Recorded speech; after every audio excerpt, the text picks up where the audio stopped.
안녕하십니까.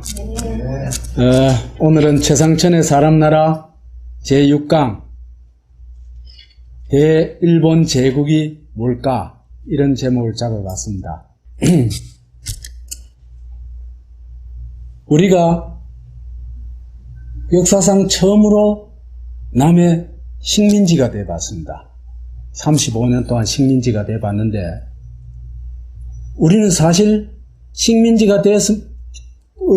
경험을 했으면서도 우리를 식민 지배한 나라가 어떤 나라인지 잘 모르고 있는 게 참 많다고 생각을 합니다. 그래서 흔히 지피지기면 백전백승이다 이런 얘기도 있습니다만은 우리에게 고통을 준 소위 대일본 제국을 제대로 알아야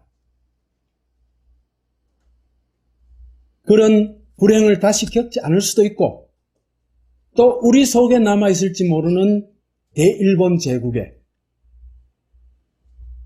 그 잘못된 정신, 역사, 시스템 이런 걸 극복할 수도 있을 겁니다. 그럼에도 불구하고 우리가 일본 제국이 어떤 나라였냐에 대해서는 참 공부가 안 돼 있는 것 같고 별로 가르치지도 않은 것 같습니다. 그래서 이제 일제시대는 그럴 수밖에 없는 면도 있습니다만은 항일운동, 독립운동 중심으로 얘기를 하다 보니까 아직까지도 일본의 정체는 제대로 안 밝혀졌다 이런 생각이 듭니다. 그래서 오늘 이 시간에는 우리에게 그 고통을 줬던 대일본 제국의 정체가 뭘까? 그걸 한번 추적해 보도록 하겠습니다.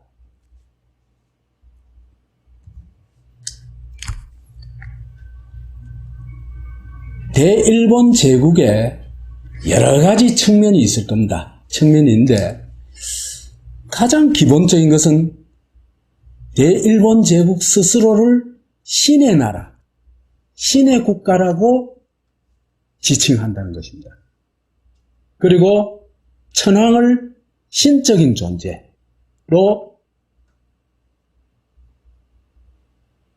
설정해놓고 이 천황은 신이고 일본은 신의 나라다 하는 이 기조의 하에 짜여진 것이 대일본 제국의 기본 그림이라고 얘기를 할 수가 있습니다. 그래서 이제 우선 왜 이렇게 되었을까 하는 걸 좀 얘기를 해보자면은 일본의 일본의 전근대의 문제도 있고 또 하나는 일본이 근대화한 과정도 문제가 있습니다. 아시다시피 일본은 미국의 페리 제독에 의해서 개항이 되었죠. 개항이 되었는데 그러니까 일본은 외압에 의해서 개항이 되었고 그 외압을 이겨내자면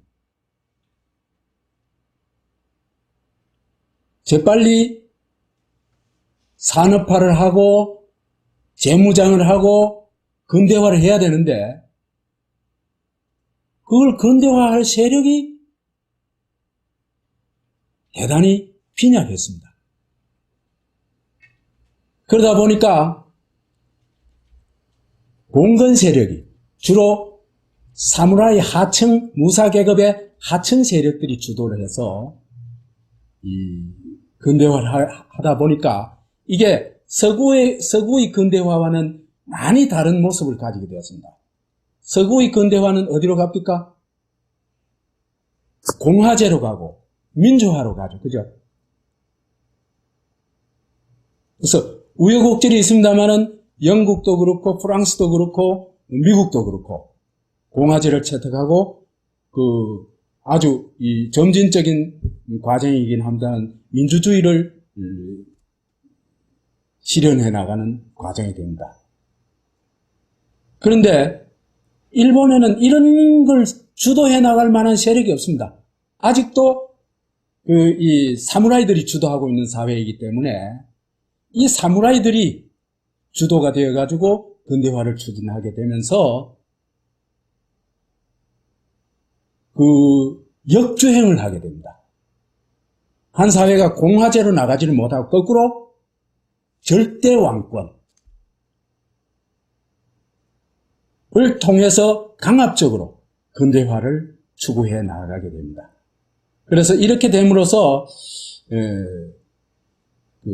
서구와는 다른 근대화의 모습을 가지게 되는데 이게 일본의 독특한 이 근대화 과정이라고 얘기할 수 있고 이런 근대화 과정이 이 소위 천황 주권과 신국을 만들어낸다 이렇게 보면 되겠습니다. 우선 일본에서 제일 먼저 추진한 것이 왕권 강화를 추구하는데 그 중에서도 아주 극단적으로 왕권 강화를 밀고 나와가지고 왕을 신적인 존재로 만들어간다. 그래서 이제 일본 헌법에서도 왕은 신적인 존재로 설정이 되어 있습니다. 헌법에 이런 신적인 존재로 설정한 나라는 제가 보기에는 아마 일본뿐이지 않을까 싶습니다. 일본 헌법을 보면 제1조 대일본 제국은 만세 1개의 천황이 이를 통치한다. 천황 통치를 제1조에 못 박아놓고 있습니다. 그 다음에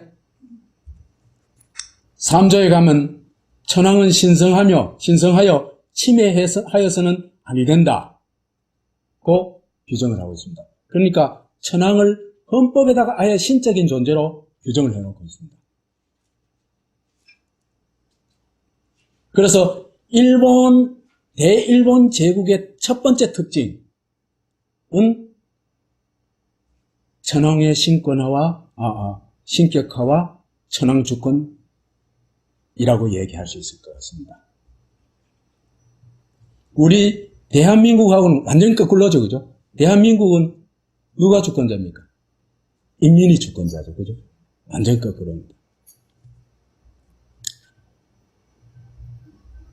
그 다음에 이런 천황 체제를 떠받들고 있는 게 군국주의 정치 체제인데, 이 군국주의 정치 체제에는 여러 가지 측면이 있습니다.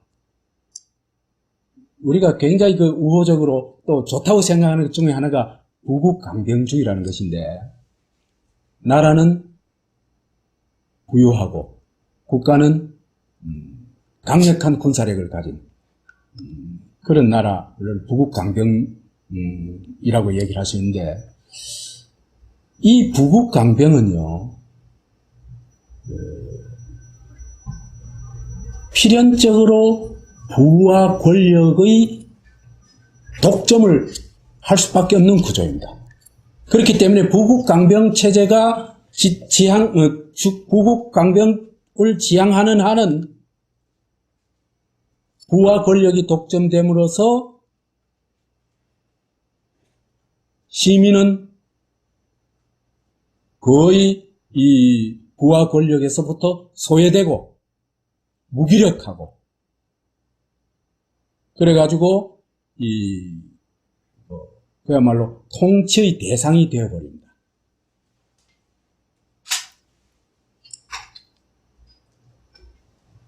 이런 부국강병이 국내에서의 어떤 독점 시스템이라고 할 것 같으면은 대외적으로는 침략주의를 지향하게 됩니다.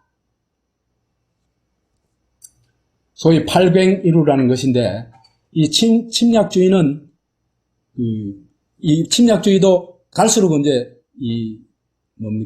발전하게 되겠죠, 그죠? 가장 소박한 침략제가 바로 옆에 있는 한국을 정벌한다는 것인데, 그게 차차 이제 한국 먹고 나면은 만선사관이라고 그래가지고 만주도 이제 침략하게 되고, 그 다음에는 더 나아가게 되면 중국, 그 다음에 동남아시아까지 포함하는 대동아 공영권을 주창하게 되는데, 이거는 그 일본의 어떤 침략주의의 어떤 단계적 발전이라고 볼 수 있을 것 같습니다. 첫 번째는 조선을 먹고, 두 번째는 만주를 먹고, 세 번째는 중국을 먹고, 이런 과정에 나온 논리들이라고 할 수 있습니다. 이래 되면서 일본은 거의 그 국가 체제 자체가 전시 동원 체제, 군대 체제로 짜여지게 됩니다. 그렇게 되면서 조선 반도는 대륙 침략의 병참 기지로 자리 잡게 됩니다.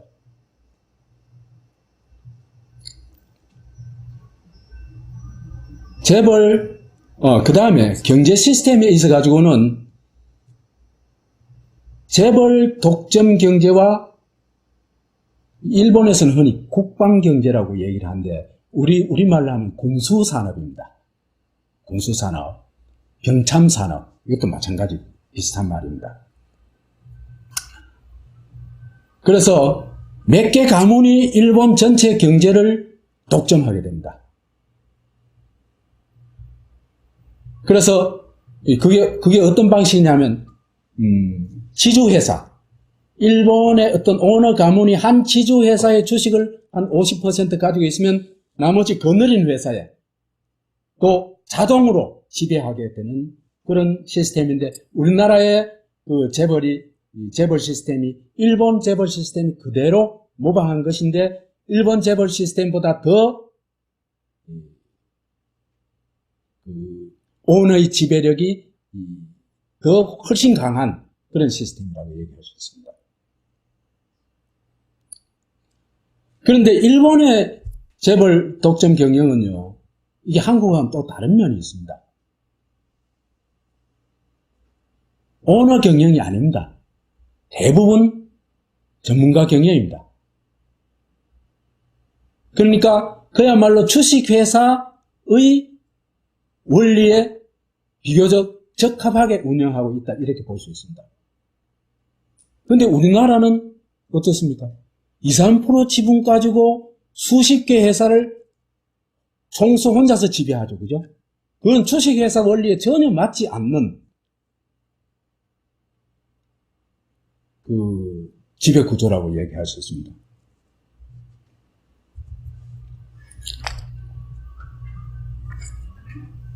그래서 여하튼 그 주권은 누가 독점해요? 천황이 독점하고, 그죠? 권력은 국가, 이 군대 체제를 구축하고 있는 고 세력들, 대체로 군인이 독점하고, 경제는 재벌이 독점하고, 그러니까 모든 것이 뭡니까? 소수 독점 시스템이죠. 그죠?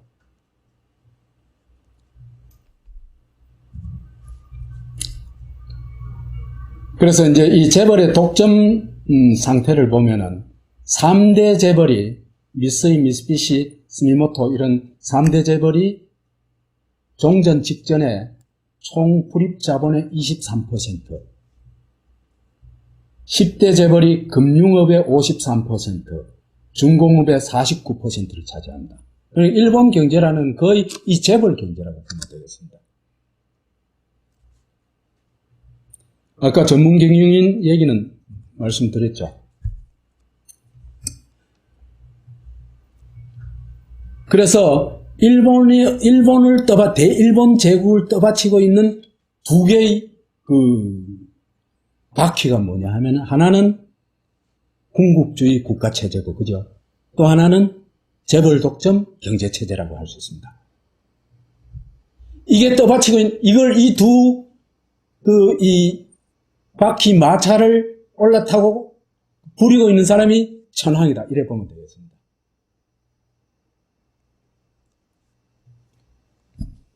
그 다음에 이런 독점 체제가 정당화되기 위해서는 뭐 정당화한 무슨 기제가 필요하겠죠. 그죠? 예를 들어서 이런 독점 경제 체제가 지속될 경우에 당연히 어떻게 되겠습니까? 민중이 굉장히 힘들겠죠. 그렇죠. 그죠? 국가는 어떤 억압적인 통치체제를 유지할 거고, 재벌 경제가 독점함으로써 양극화가 일어나고, 대단히 민중은 힘들게 살 수밖에 없습니다. 그래서 노동권 같은 것도 거의 주어지지 않는 그런 어떤 무권리 상태로 빠지게 되어 있습니다. 그러면 이런 민중이 무권리 상태인 것을 정당화시켜주는 뭐가 필요합니다.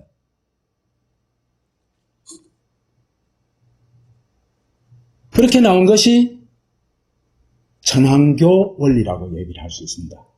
천황교라는 게 정식적으로 종교화된 것은 종교가 된 것은 아닙니다. 그런데 이거는 실질적으로는 거의 천황교 종교적인 어떤 이 구조를 가지고 있습니다. 천황은 살아있는 신이고, 그렇죠, 그죠? 국가는 천황이 통치하는 기구이고, 그리고 백성은 그 신민이고, 이런 구조를 가지고 있는 겁니다.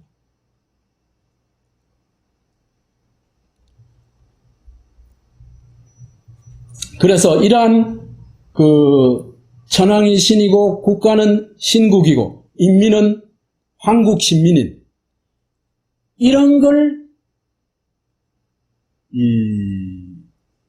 이런 틀을 만들고 이걸 끊임없이 사람들 머릿속에 주입하고 교육하고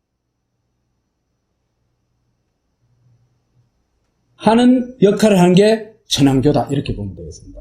이건 중세의 기독교와 거의 비슷합니다. 중세 기독교의 핵심 뭡니까?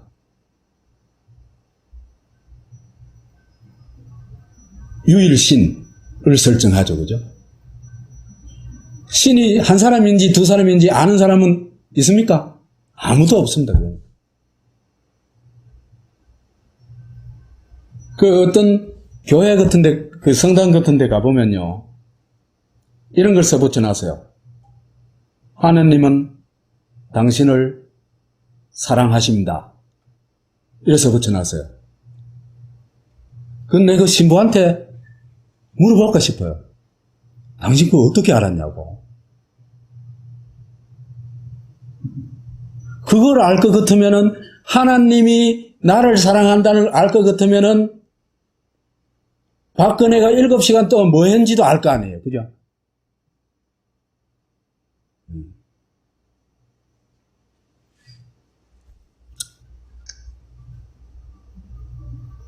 그래서 이제 이 유일신을 실질적으로 대행하고 있는 게 뭡니까? 교황이죠. 그죠?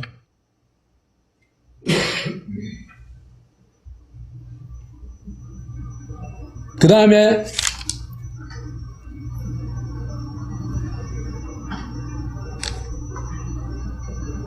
신도는 기독교에서 가르치고 있는 교리를 무조건적으로 따라야 되죠. 그죠? 그게 안 따르면 어떻게 됩니까?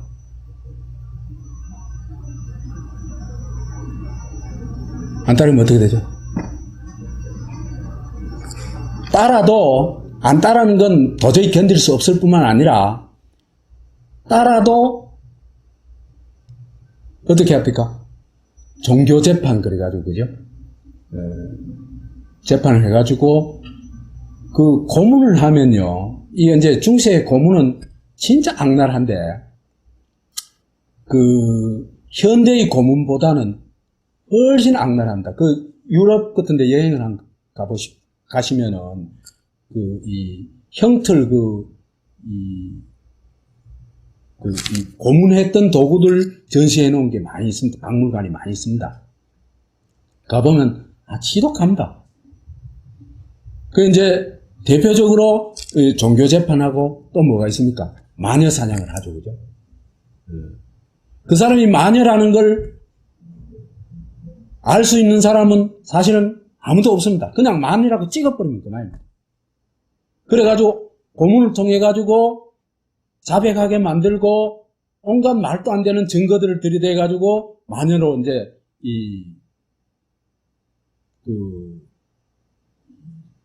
찍어 가지고는 그 다음에 대체로 이제 가장 악랄한 형태의 처형을 하죠, 그죠? 그러다 보면 어떻게 됩니까? 그게 교육 효과가 어마어마하겠죠, 그죠? 감히 하나님의 말씀을 어길 생각을, 하나님의 손아귀에서 벗어날 생각을 절대로 못 하겠죠.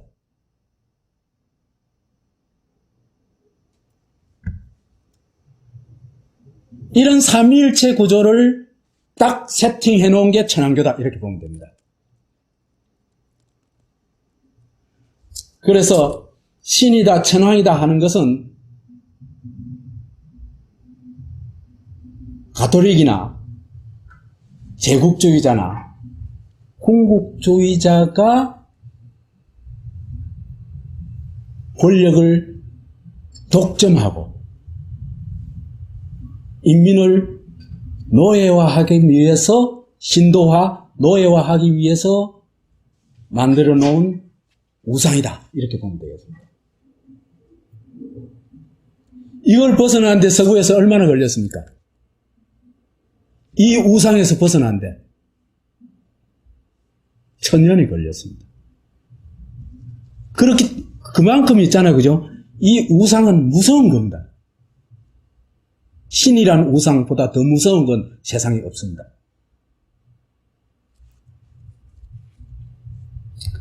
그래서 이 신이라는 거는 이들 권력을 차지한 사람들이 갖고 노는 흉기입니다. 흉기. 이걸 뺏어버려야 돼요. 그렇지 않으면 그 노예 상태에서 빠져나올 수가 없습니다.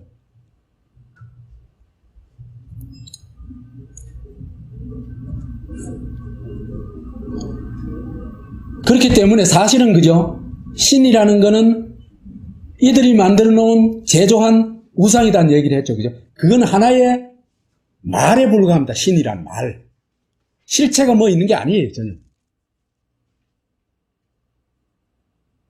그렇기 때문에 이 신이 자기들 마음대로 안 되면 어떻게 합니까? 이 신도 처치해버립니다.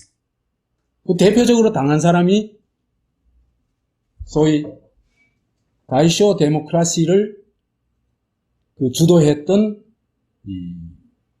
일본의 다이쇼 왕입니다. 미친 사람으로 취급돼가지고 유폐가 됩니다. 그래도 유폐됐다 죽어요.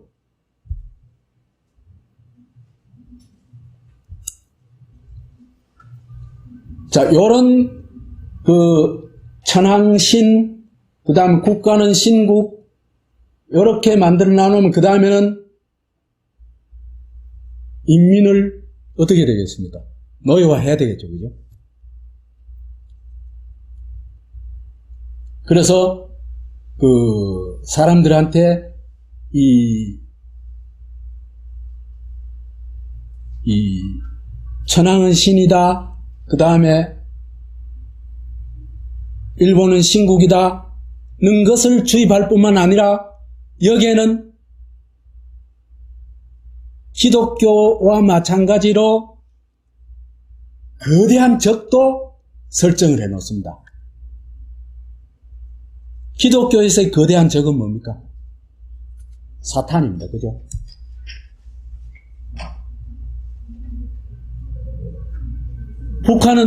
남한은 누구를 사탄으로 설정해 놨어요? 종북주의 하면서, 그죠? 북한을 사탄으로 설정해 놨죠. 그죠? 북한은 누구를 사탄으로 설정해 놨어요? 미국이죠. 그죠? 그 사탄 말만 하면요, 진리고 뭐고 다, 진리, 정의, 진실, 이거 다 싹 묻혀버립니다. 왜? 거대한 공포거든요. 사탄이라는 게. 그 다음에 내부적으로는 뭘 설정합니까? 아까 얘기한 바와 같이 마녀를 설정하죠. 그죠? 이렇게 안팎에 적을 설정해 두게 되면, 그죠?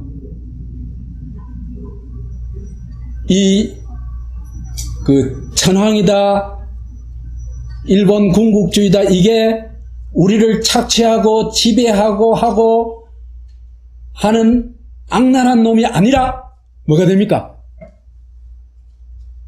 예? 우리를 보호해주고, 그죠? 우리나라를 지켜주는 수호신이 됩니다. 그 말이 이해가죠? 사실은 이들이 뭡니까? 아까 얘기했죠? 독점하고 있는 놈들이죠. 그죠? 그렇죠, 그죠? 이 덫에 한번 빠져버리면, 그죠? 지금 60대 이상 노인이 빠진 그 덫입니다, 바로. 못 빠져나옵니다, 좀처럼. 이래 되면은 이렇게 주입해 놔놓으면, 그죠? 북한만 보면은 빨갱이 물러가라, 때려잡자, 뭐 온갖 뭡니까? 이 구호가 난무하는. 그게 장기화되면 그게 체질화 되어버려요. 북한 얘기만 나오면, 북 하면 그만 빨갱이 이래 나옵니다. 아예 그게 세뇌가 되어 있으면 그래 되어버립니다.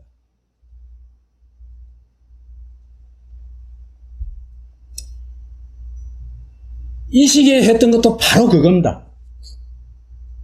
그래서 사람이 예수 로봇, 천황 로봇, 애국 로봇, 수령 로봇 이런 걸로 개조되어 버립니다. 거기 뭐만 넣어주면 됩니까? 프로그램만 삽입해주면 됩니다. 그죠? 프로그램은 누가 합니까? 국가에서 직접 하는 것도 있고 언론이 하는 것도 있고, 그죠? 지식인들이 돌아다니며 하는 것도 있고 온갖 방식이 다 있죠. 그렇죠, 그죠?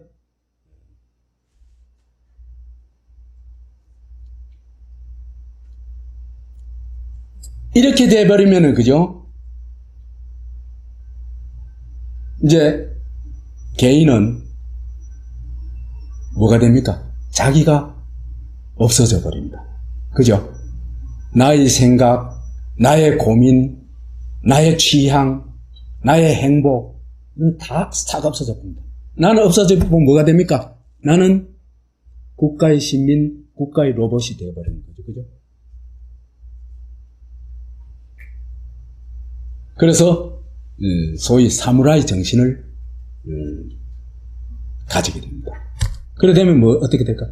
무조건적인 충성과 희생을 하게 됩니다. 근데 그죠? 일본 사람은 진짜 이래 했어요. 진짜 사무라이 정신, 천황 로봇이 됐어요. 그래가지고 뭐까지 합니까? 가미가제. 그 다음에 옥쇄를 하죠. 그죠? 그 다음에 할복 자살을 하죠. 국가를 위해서. 국가를 위해서 자기를 헌신짝처럼 버립니다.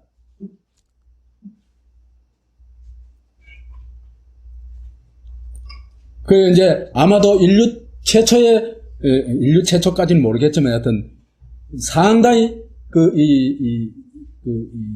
이런 시기에 나온 자폭 테러의 자폭 테러 원조쯤 되지 않을까 싶습니다. 가미가제라는 게.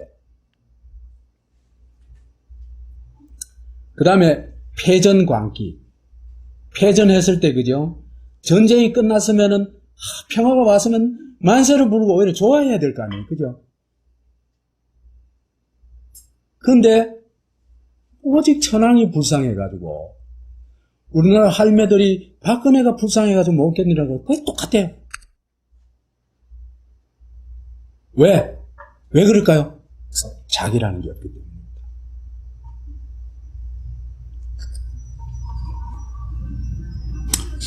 이런 천황교의 본질이 뭘까?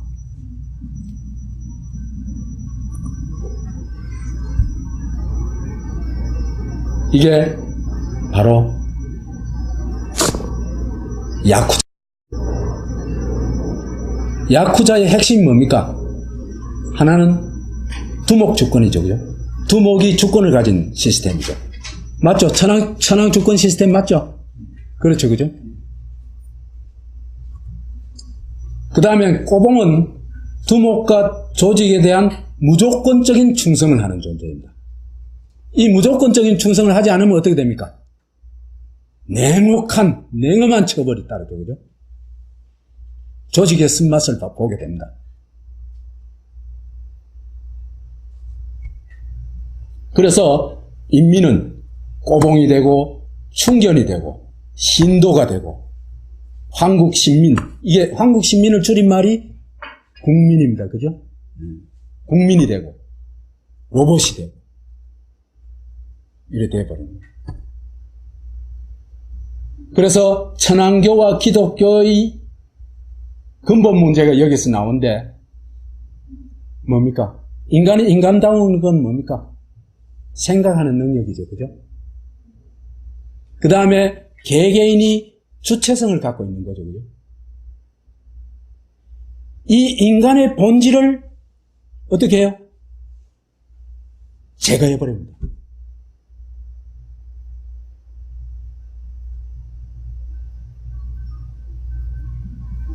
그래서 신도가 되면요, 사실은 예수 로봇이 돼요. 그래가지고 우리 그 목사들 설교하는 거 들어보면요, 참 기가 차지도 않은 소리를 하고 있는데도 할렐루야 하고 있어요. 그게 왜? 로봇이 되어버렸기 때문입니다. 그렇기 때문에요, 그 사람들에 대한 깊은 연민의 정을 가질 필요가 있습니다. 왜 그래 그 예수 로봇이 되어버렸냐 하면요, 국가가 그들을 구원해주지 않았기 때문에 신의 구원이라는 거죠, 기약할 수 없는 그 세계로 빠져들어가는 겁니다. 국가가 그걸 구원해주면 어떻게 됩니까? 서양처럼 종교가 사라져요. 그죠? 복지국가가 되면 종교가 사라집니다. 그래서 성당이 호프집으로 바뀌고, 그죠? 호텔로 바뀌고, 이래요.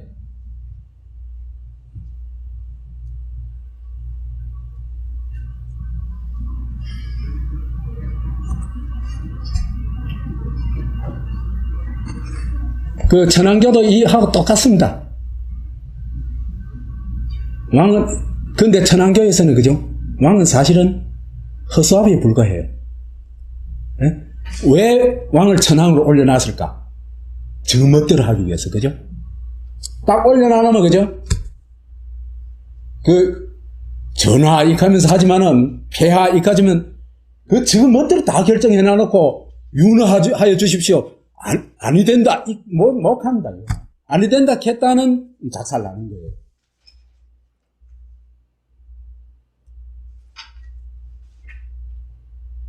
자, 이렇게 보니까 대일본 제국의 정체가 좀 드러났죠. 그죠? 핵심은 이거는, 천황은 신이다, 국가는 대일본 제국은 신국이다, 이런 그 데코레이션, 이 장식을 벗겨내고 나니까 그게 바로 야쿠자 국가입니다. 조폭국가. 이 조폭국가의 본질이 뭐냐? 완벽한 독점체제다. 세 가지를 완전하게 독점한대요. 권력을 만들어내는 건 세 가지가 있습니다. 하나는 힘 앞에 장사 없죠. 그렇죠. 폭력 앞에는 살아남기 위해서는 복종할 수밖에 없습니다. 그죠? 그렇죠. 그 다음에 돈 앞에는, 자본주의 사회에서는 자살하는 사람들의, 그죠? 한 8, 90%가 그 근원을 찾아가면 전부 가난하고 관련되어 있습니다.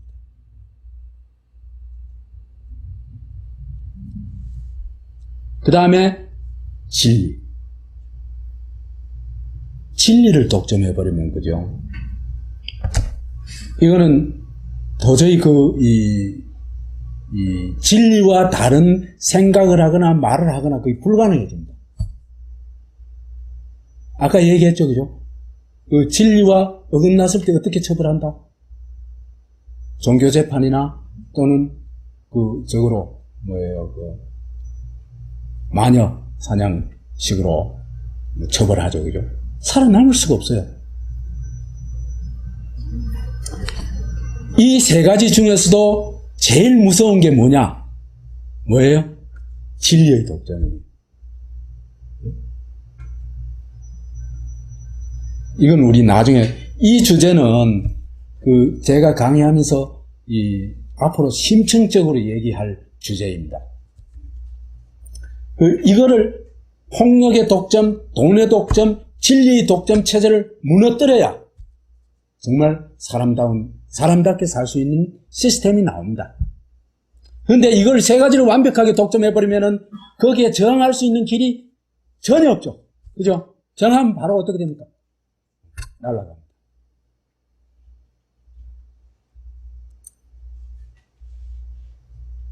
그래서 이 주권은 천황에게 있고, 권력은 군국주의 군대에게 있고, 경제력은 재벌에게 있고, 이데올로기는 이 천황교에 있고, 천황교가 독점하고. 신사참배 안 했다 어떻게 됩니까? 못 견디죠, 그죠?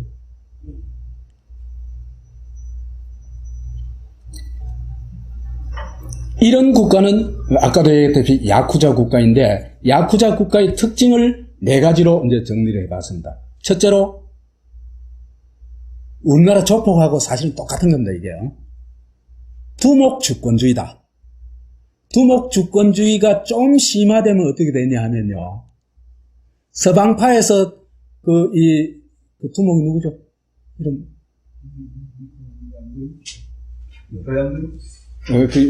양은이파. 그거는 양은이파에서 양은이가 두목이긴 하지만 신격화하지는 않아죠. 그렇죠, 그죠?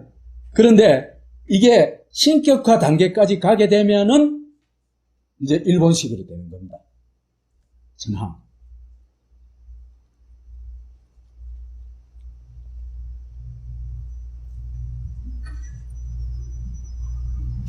그 다음에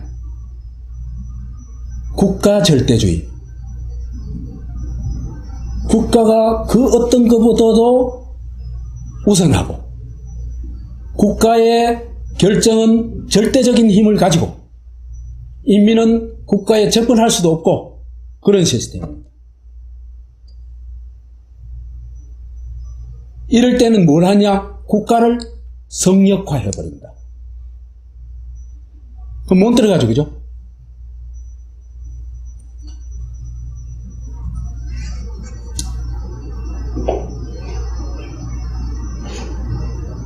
그 다음에 인민에게서 뭐를 빼앗아 버리냐? 자기 결정권을 빼앗아 버립니다.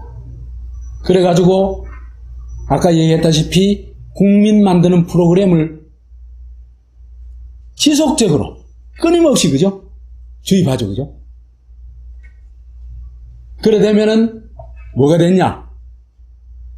통치 대상이 되고, 지도의 대상, 훈육의 대상, 동원의 대상, 처벌의 대상이 되어버립니다.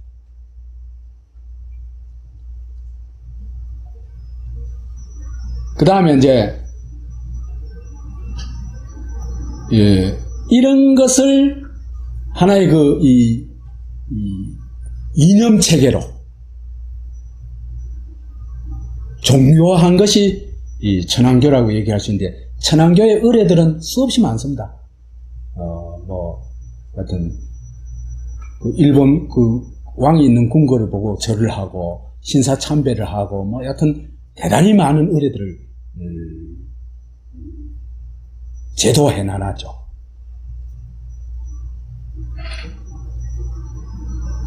자, 이런 네 가지 기본적인 것들을 가지고 있다면 요게 뭐다? 야쿠자족이죠. 조폭 조직이다. 이것이 국가 차원에서 이런 구조를 가진 게 대일본 제국이다. 이렇게 보면 되겠습니다. 그렇게 본다면은 일본은 첨단 산업과 원시인 수준의 국가 이념이 결합되어 있는 나라다. 이렇게 볼 수 있습니다. 이게 그죠? 천황이 신이다 하는 걸 믿는 사람들이 그게 얼마나 황당한 사람들이에요. 아니, 보이지 않는데 신이 있다 하는 거는 그래도 믿을 수 있는 근거가 있어요. 그죠? 먹을 거 다 먹고, 입을 거 다 입고, 놀 거 다 놀고, 새끼까지 까는 사람이 무슨 신이에요? 그걸 신이라 해도 믿는 사람들이 그때 일본인의 수준입니다. 그게.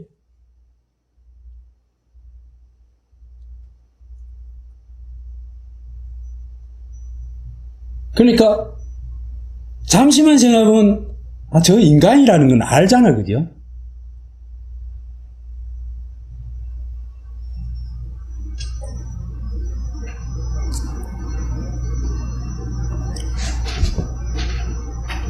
그래서 산업기술은 첨단과학을 달려가지고, 그죠? 일본이 누구하고 싸울 수 있습니까? 미국하고 싸우고, 소련하고 싸울 수 있는 그런, 굉장한 어떤 생산력을 가지고 있는데, 그죠? 이거는 과학기술은 합리적이지 않으면은 절대로 안 되죠, 그죠? 불가능하죠, 애초에. 그렇죠, 그죠? 그런 생산력을 가지고 있으면서도 정신과 정치 이념은 원시적 유일신 망상을 가진 수준이다. 아직 신화시대를 헤매고 있다. 이렇게 보면 되겠습니다.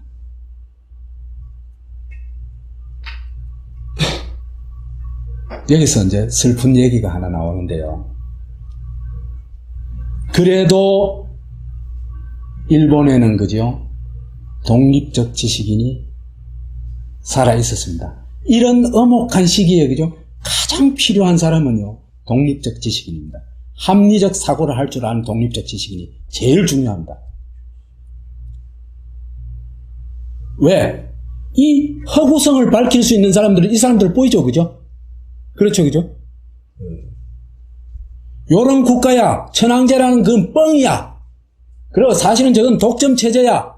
저건 홍역배들이야. 이걸 얘기할 수 있는 건 그 정체를 아는 제대로 된 지식인 뿐입니다.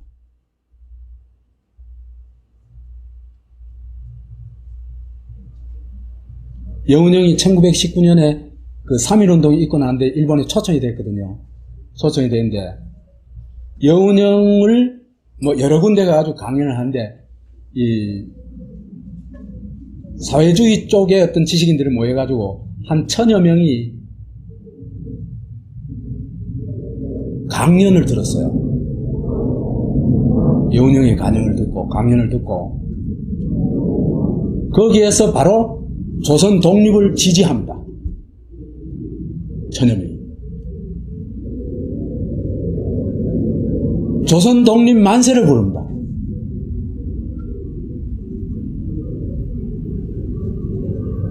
자, 보십시오. 박정희 시대에 북한을 지지하고 북한의 좋은 점을 높게 평가하고 그러면 어떻게 됩니까? 그거 안 해도 잡아가다 조지인데 그거 가지고 도저히 살아남을 수 없겠죠. 그렇죠, 그죠? 그러니까 일본은 그래도 그죠? 일제시대는 이런 시스템을 가지고 있어도 그래도 이런 지식인이 살아있었고 숨 쉴 공간이 있었다는 얘기입니다. 이건요, 지금도 마찬가지입니다. 위안부 문제를요, 먼저 제기한 게 한국이 아닙니다. 일본의 지식인들이 먼저 제기했습니다. 강제징용자들에 대한 어떤 그 배상 문제를요, 일본 시민운동가 변호사 이 사람들이 나서가지고 적극적으로 운동하고 해가지고 소송하고 그 다음에 이 뭡니까 정보 청구해가 정보 공개하고 이런 게 다 일본 사람들이에요. 일본에는 양심이 살아있습니다.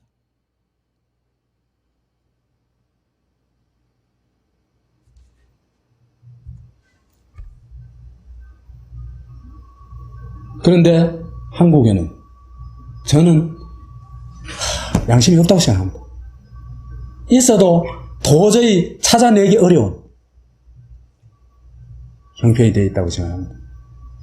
예를 들어서 미군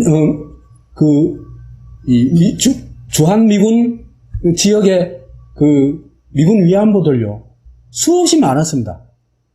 일본 제국에 끌려갔던 사람보다 제 판단은 훨씬 많았습니다. 이거 아무도 문제 제기 안 합니다. 윤금이라는 여자분이 살해가 돼가지고 한때 이제 문제가 된 적은 있었습니다. 그런데도 이런 문제를 제대로 해결하지도 않을 뿐만 아니라 이 문제 자체가 문제 제기가 안 되고 있다. 월남전에서 우리가 일본이 저지른 잔혹한 행위에 대해서 얘기를 하면서, 그죠? 저는 한국인이 월남전에서 한 행위가 일본군이 한국에서 한 행위보다 훨씬 잔혹하다고 보고 있습니다. 게임이 안 될 정도로. 그렇지만 이거 반성 안 합니다. 문제 삼지를 않습니다. 극히 소수가, 그죠? 이제 한겨레 신문 같은데, 한겨레 20일 같은 데서 이제 이걸 주제로 다루기도 하고, 극히 소수의 정말 양심 있는 사람들이 이 문제를 제기하지만 사회적 반향은 거의 전혀 없죠. 그러니까 우리가 지금 일본 제국을 극복했다? 아닙니다. 일본 제국보다 더 나쁜 제국이 돼 있다, 이런 얘기입니다.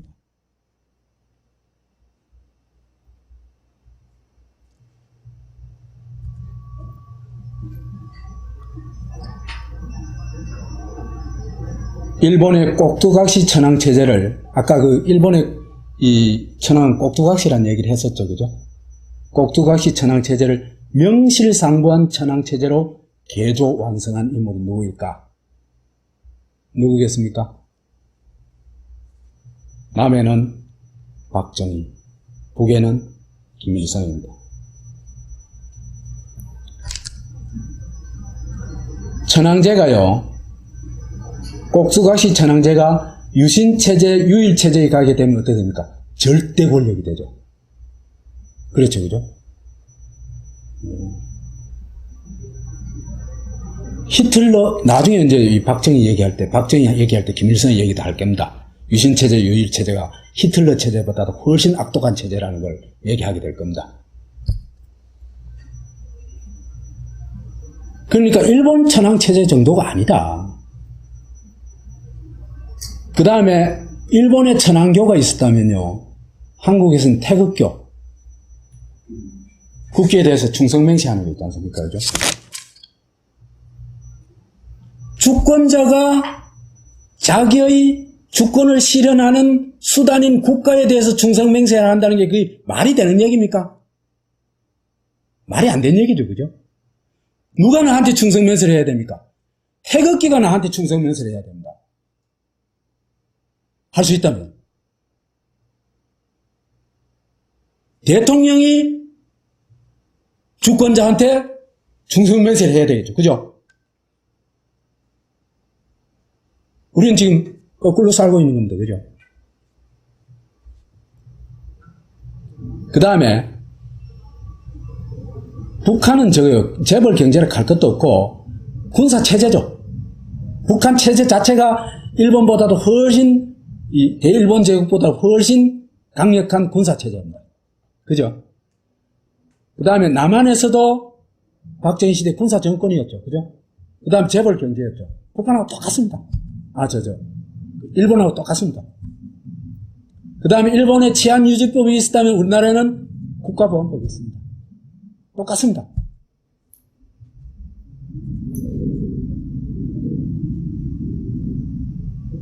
일본에서 농업진흥운동, 관제운동이죠. 그죠? 있었다면 우리나라의 새마을운동, 천리마운동, 이거는 그죠? 전부 노동력 착취입니다. 말도 안 되는 노동력 착취들입니다.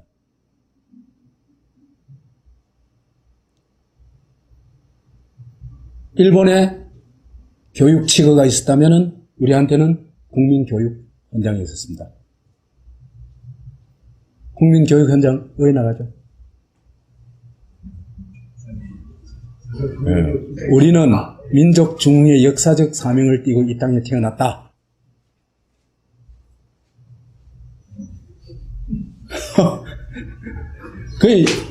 그게 뭡니까?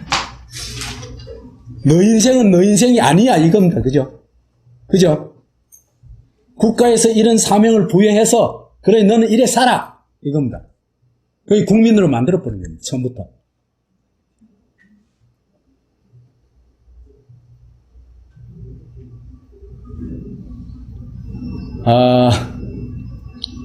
수탈일까 근대화일까 이것도 이건 좀 건너뛰읍시다. 건너뛰고 나중에 이제 몇 가지 이제 좀 중요한 구절만 얘기하도록 합시다. 이거 하려고 하면 또 시간이 많이 걸릴 것 같습니다. 우리 박정희의 업적 상강한 기적을 일으켰다. 그죠? 그 대표적으로 업적으로 꼽는 게 뭡니까? 경부고속도로. 그 다음에 포항제철. 이 두 가지가 대표적으로 꼽죠. 그죠? 근데요, 일제시대하고만 비교해도 그건 게임이 안 됩니다. 일제시대 철도를요, 물론 요즘에 일부는 대한제국 때 놓은 것도 있습니다. 경인선 같은 건. 철도가요 1931년 현재 4150km입니다. 그 당시에 철도 놓는 게 힘들겠습니까? 고속도로 놓는 게 힘들겠습니까? 철도 훨씬 힘듭니다. 이후에도 중앙선, 평원선, 그 다음에 부산 신의주 간의 복선 공사 이런 걸 해가지고 복선까지 치면은 5,700km를 놓습니다. 일제시대에. 그런데 박정희가 그렇게 자랑에 맞지 않는, 박정희의 업적으로 자랑에 맞지 않는 경부고속도로 비롯한 고속도로를 몇 킬로 나왔냐? 1,200km 나왔습니다. 게임이 안 됩니다.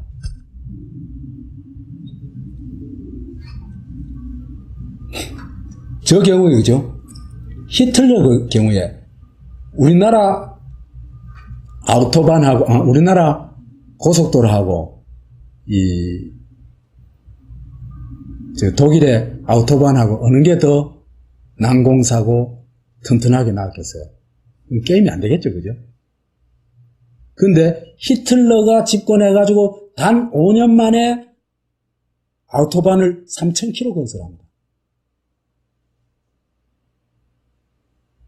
그런데요, 더 놀라운 거는요, 아우토반을 건설할 때 공사비를 책정하는데 공사비 책정의 최우선으로 책정하는 게 임금입니다. 노동자 임금을 최우선으로 책정합니다. 최우선으로 책정하는데 전체 공사비의 46%를 임금으로 책정합니다. 보통 얼마입니까? 10% 내지 15%입니다. 그죠? 그건 뭡니까? 어마어마한 이 노동자에 대한 배려죠. 그죠? 그렇지도 않으십니다. 네. 이게 왜 그러냐면, 이 임금을 많이 주면 그게 소비가 되거든요. 소비가 되면은 자동차 산업으로 바로 연결이 됩니다. 그래가지고, 이때부터 자동차 산업이, 독일의 자동차 산업이 돼요. 지금 또 독일의 자동차 산업은 딴 나라보다 많이 앞서 있죠. 그죠? 앞서 있는데, 그때 자동차 산업이 이제 확 올랐습니다.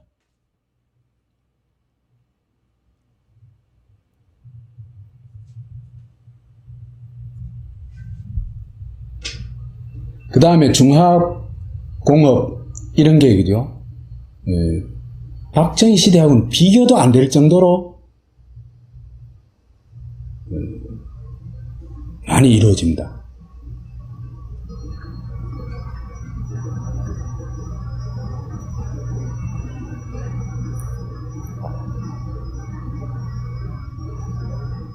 그래서 이런 거 다 얘기하자면 좀 길고 하니까, 예컨대 일본이 이룬 산업화를 우리가 정말 제대로 된 산업화라고 얘기한다면은, 예컨대 쌀 증산이, 그죠? 일본 내에서는 쌀을 2배 증산하는데 100년이 걸립니다.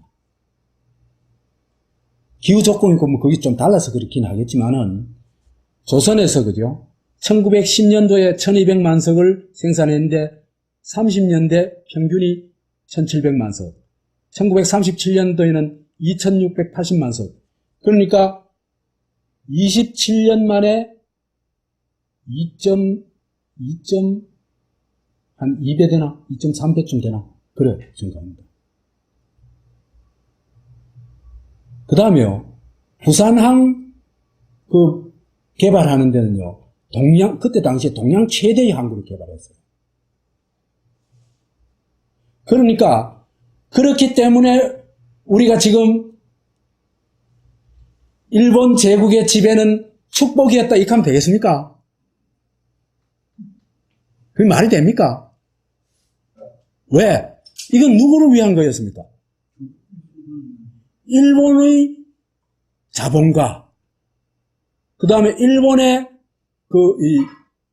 식량 같은 거는, 그죠? 소비자, 그 다음에 대륙 침략을 위한 그런 기반을 깔아놓은 거죠. 그죠?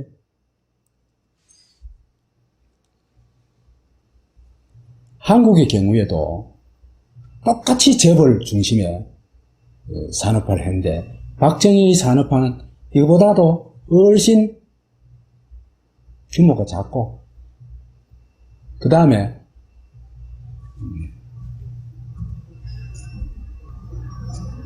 이게, 그죠? 전부 일본 자본이에요. 일본 자본이 90%입니다.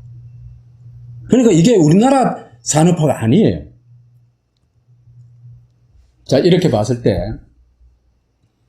한국 산업화의 원조는 누구인가? 박정희입니까? 아닙니다. 대일본 제국입니다.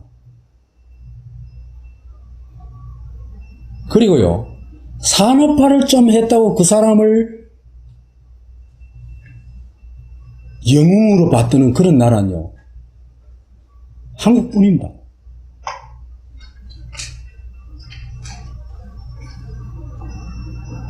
일제시대의 조선산업화, 박정희 독재시대의 한국산업화, 어느 것이 대단할까? 아까 얘기한 바와 같이 딱 부러지게 비교를 하면은 5,700km 대 1,200km라고 보면 되겠습니다. 그것도 남한 쪽에만 산업화한 게 아니죠. 그렇죠, 그죠? 남 통틀어가 산업화했죠. 어느 것이 더 악질일까? 일본 애들은요, 이 산업화 과정에서 제가 여러 곳에서 들었는데 부정부패 거의 없습니다. 한국은 산업화는 곳곳이 다 부정부패입니다. 근데 그 부정부패의 원흉이 누구냐? 딱 빨대를 딱 꽂아놓고 빠는 사람이 누구냐? 누구겠어요? 박정희입니다. 10%. 그렇기 때문에 한국의 그 산업화 과정은요, 일본의 산업화, 보십시오. 경부고속도로요, 손을 얼마나 댔습니까? 누더기 아닙니까? 그죠? 일제시대에 나왔던 다리들, 그죠? 지금까지도 거뜬한 거 많습니다. 게임이 안 됩니다. 날림이고. 이런 걸 정확하게 알아야 우리가 그런 걸 되풀이하지 않을 수 있습니다.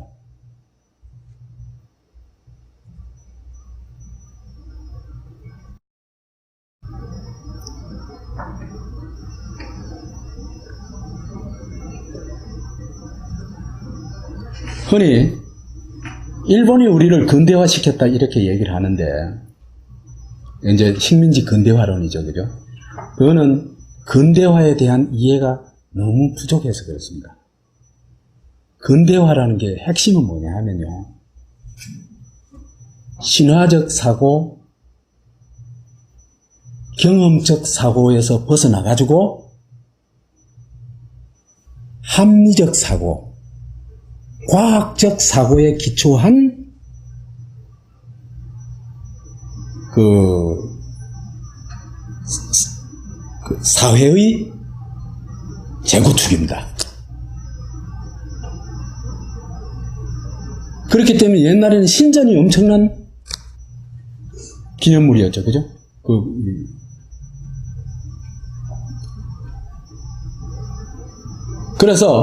그런데 일본을 볼 것 같으면은 정치 사상이나 이런 건 뭐 신화적 사고가 아직 그대로 지배하고 있죠. 그렇죠. 그죠? 합리적 사고를 발견하기 어렵습니다. 그 다음에 근대화의 또 한 측면은 주권혁명입니다. 그죠? 주권이 누구에서부터? 군주주권으로부터 인민주권으로 바뀌었다.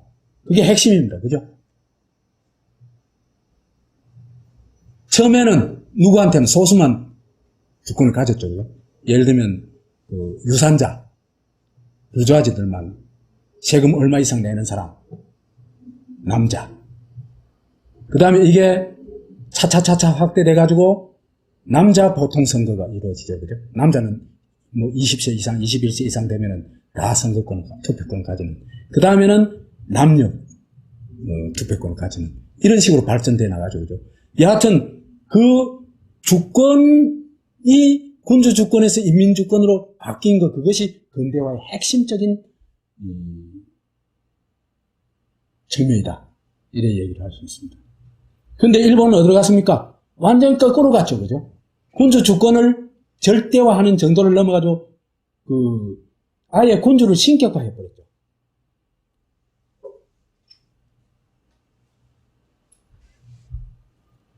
그 다음에 생산혁신. 우리 농업이라는 거 거의 다 경험적 생산이죠. 그죠?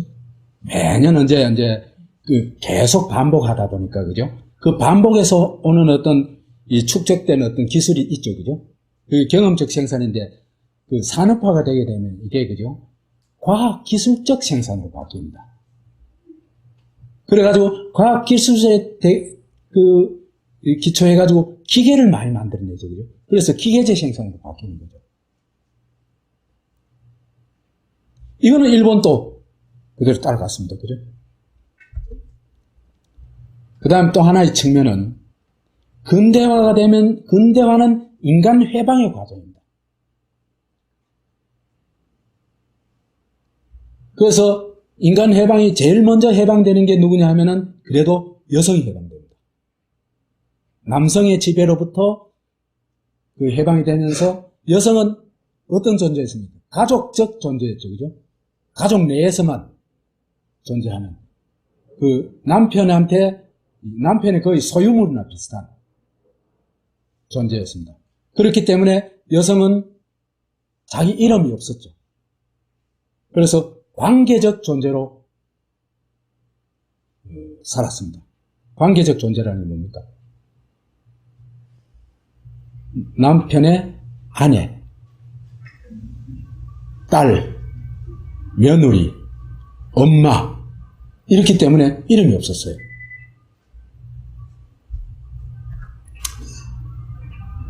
그 다음에 그 계급 해방으로 가게 됩니다. 노동자가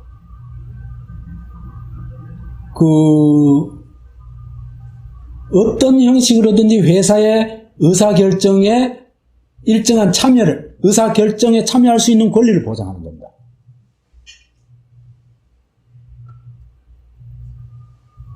그래서 노동자가 자본가로부터 예속된 존재가 아니고 독자적인 결정권을 가진 존재로 되게 되는 게 대체로 노동조합 형태라고 볼 수 있습니다.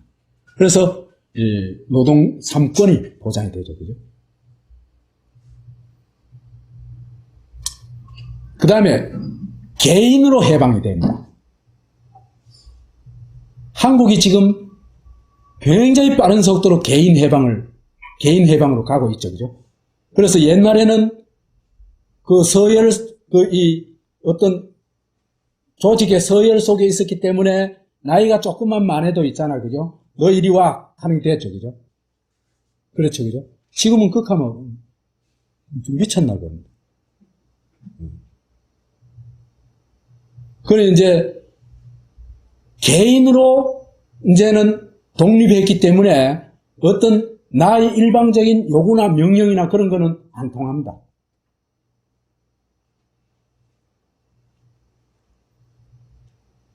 이렇게 볼 때 일본의 인간 해방의 수준은 일제시대 대일본 제국의 인간 해방 수준은 거의 꽝이라고 얘기하죠. 오히려 전체주의 사회죠. 그죠? 노동자도 농민도 여성도 개인도 전혀 해방되지 못한,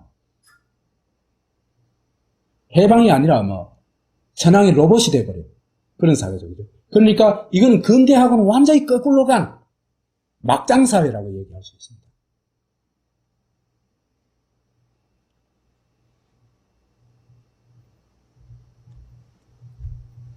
이렇게 볼 때 대일본 제국이라는 것은 정체가 뭐냐?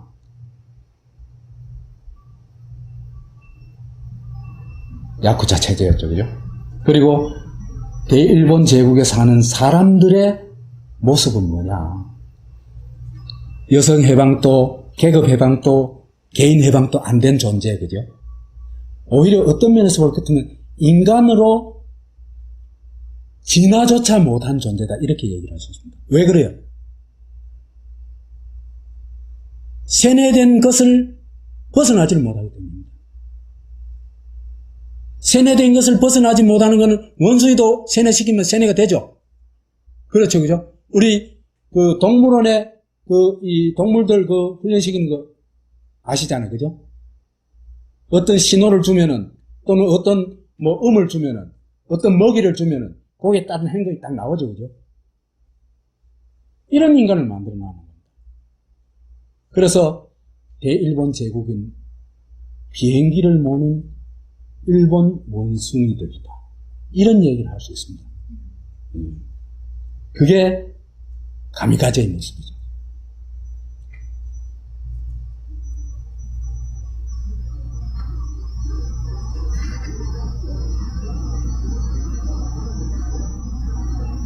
그래서 이런 일본 제국을 정말 우리는 벗어났는가? 이걸 반드시 점검을 해야 됩니다. 그래야 진정으로 우리가 식민지 시대를 반성적으로 이해하고 그것으로부터 벗어날 수 있을 것 같습니다. 제 얘기 마치겠습니다. 고맙습니다.